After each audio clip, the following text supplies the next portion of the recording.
Alright guys, my name's Anthony. Don't know how to start this off. I guess this is gonna be like a documentation channel for what I do to my car.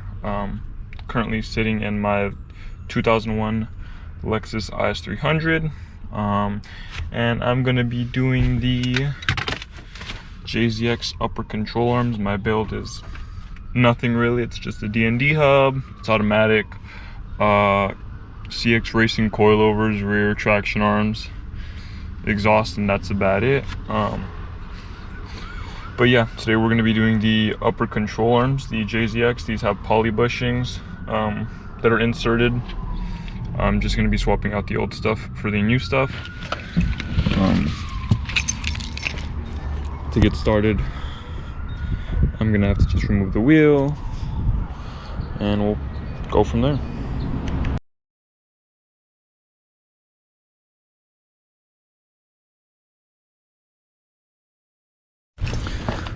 So now that the wheel is off, granted I don't drive this car, it just sits, which is why there's a lot of surface rust. Pretty much that's gonna be a 17 millimeter. Those are two 14 millimeters there, and then I just gotta hammer this loose and it should be able to come out nice and easy.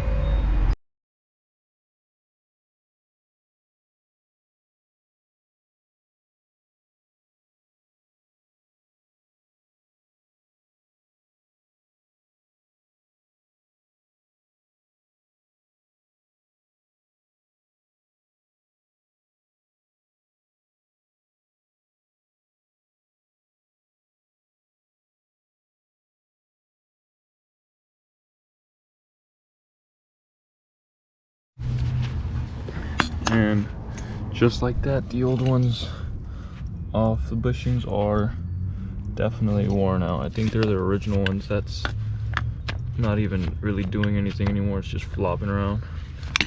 So yeah, we're gonna throw the new one on. It's gonna be the same thing, just in reverse. It's easy to tell these apart.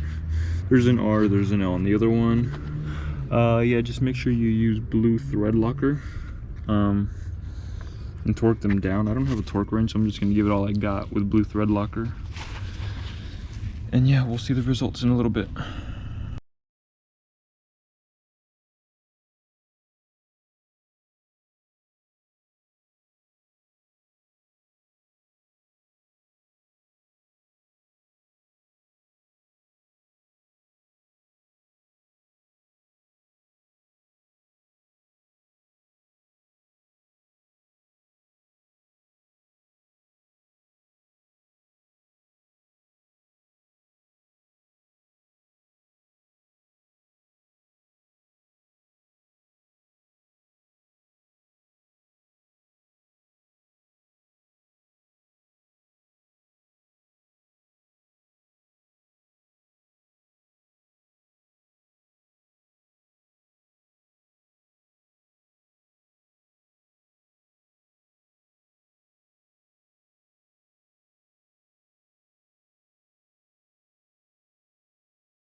So it took a little longer than I expected to get this side.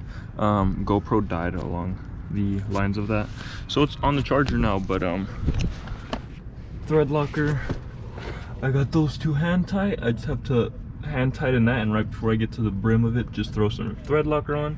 So we're just gonna continue. So it is on. Upper's arm, the upper is on, I should say. So the upper control arm is on. It is a lot more cambered. So what I'm gonna do is throw on my 18s. I had on 17x9s before. I think they were plus 30. I'm gonna throw on my 18 9.5 plus 15s, and we're gonna see if it clears.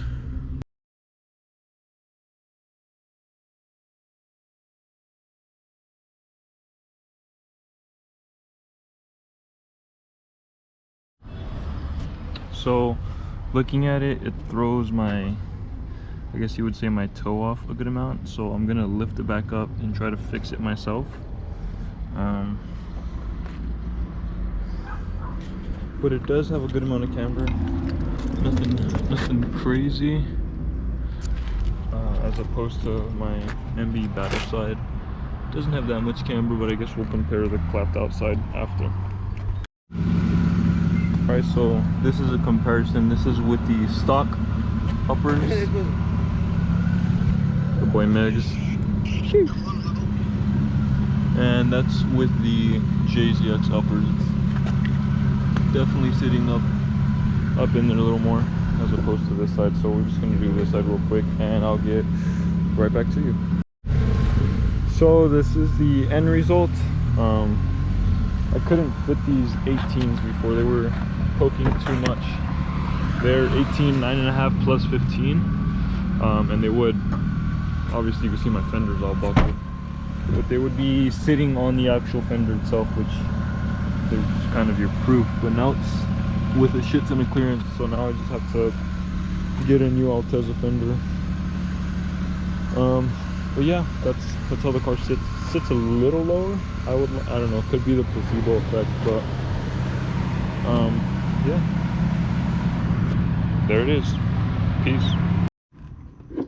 So just as a follow-up, I know I closed the video out or whatever, I'm gonna recommend using some sort of lubricant on the actual area where you put the upper control arms into. I didn't think about it when I was doing the passenger side. The passenger side took me significantly longer than it did the driver side. On the driver side, I sprayed PB Blaster and the damn thing slid in.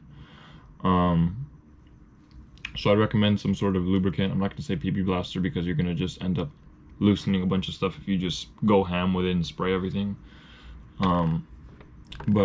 Yeah, if you use some sort of lubricant, it should slide right in. I am also going to be working on my 240. I have an S13 coupe, 89 with a 95 motor. It's a coupe. It's what it is. It is what it is. I don't care for the car as much as a lot of people do. I prefer having my Lexus up on the road just because it's been a lot more reliable.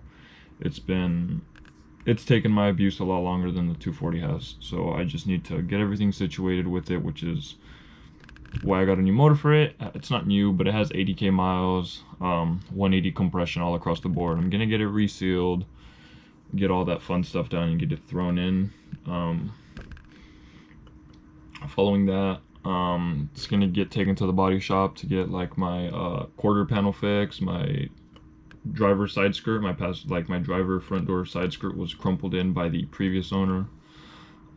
Just little things here and there. I'm gonna have the car repainted. It's 051, it's a diamond white pearl, and I want to keep it that way. But once I get everything situated with the actual Lexus, I am gonna start working on the 240 again. Doesn't need much. Something happened with the engine, so I might have to replace the engine. It is what it is. That motor had less than 2,000 miles on it, so I gotta either find a new motor or figure out what happened to that motor. But yeah, there's my video, I guess. Peace.